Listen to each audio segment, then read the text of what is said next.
back, when you think of a desert, what do you think of? Maybe it's a lack of food, water, or people. Well, you may be surprised to learn that the city you live in could have a different kind of a desert, and a book desert where books and reading materials are hard to access. So that's why our next guest, Miss Mays, became a street librarian to talk all about it. Please welcome to the show, Miss Mays. We are so happy you are here. Thank you, and thank you for what you are doing. So I got to ask, how did all this get started? When did you first learn that your hometown of Baltimore had book deserts? And former teacher here. Oh, yes. I taught 7th grade for 5 years. Shout out.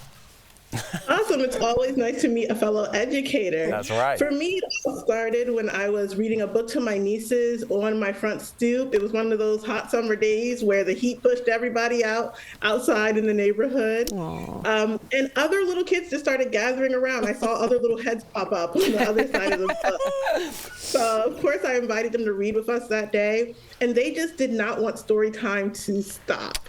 They asked me to read another book and another book. So I just started reading to neighborhood kids on the weekends, but that process inspired me to become a librarian and start working in libraries. So let's go there, because you used to work as a local librarian. By the way, shout out to every librarian out there. It is an amazing thing you do. What did you notice about the kids who kept coming to the library? Yes, as I was working in the library, I noticed the kids that come into the library weren't the same ones I was reading to out on my front stoop. So they didn't have families that were bringing them in. And I began researching, and I learned about book deserts and found out that my neighborhood was one of the worst. Research shows that in book deserts, up to 300 children can share one book. So I quit my job as a traditional librarian and became a radical street librarian to help bring books to them.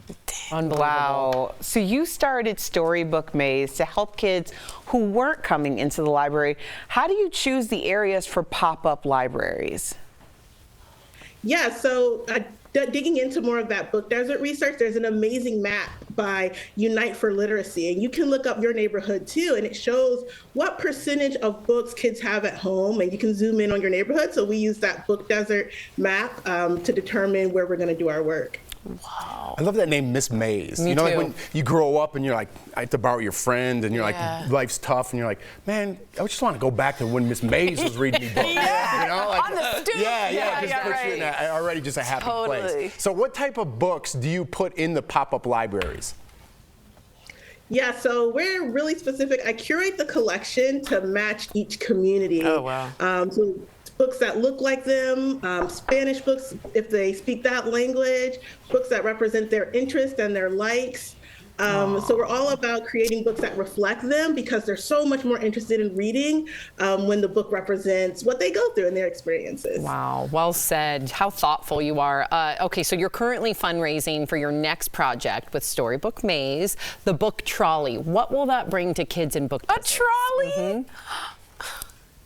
The book trolley is our biggest dream right now, and it's to bring reading to life for kids, where books aren't always an exciting thing. So we're trying to make books cool again by having this Mr. Rogers-like trolley with snacks, free books, reading areas, story time, just really incentivize reading and make it a fun, happy experience. I like Daniel Tiger with his trolley. Ding, ding, ding. I love that. Immerse the kids. Yes, Immersive. yes, Miss Mays. Thank you so much for joining us today. You're incredible. DBL Nation, to learn more, follow Miss Mays on TikTok and Instagram at Storybook Maze. Thank you again.